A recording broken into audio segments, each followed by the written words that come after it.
Are you tired of sanding, staining, and sealing your wood deck every year?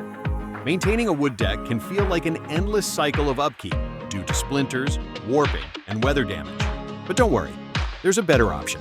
Instead of tearing out your deck entirely, consider resurfacing it. As long as the frame is in good shape, you can keep it and replace just the surface. This approach is quicker, more affordable, and offers a significant upgrade in both style and durability. First, inspect your deck's frame to ensure it's solid and up to code. Check where it attaches to your house. It should be lag-bolted and properly flashed. Next, remove the old weathered boards, clearing the way for something much better.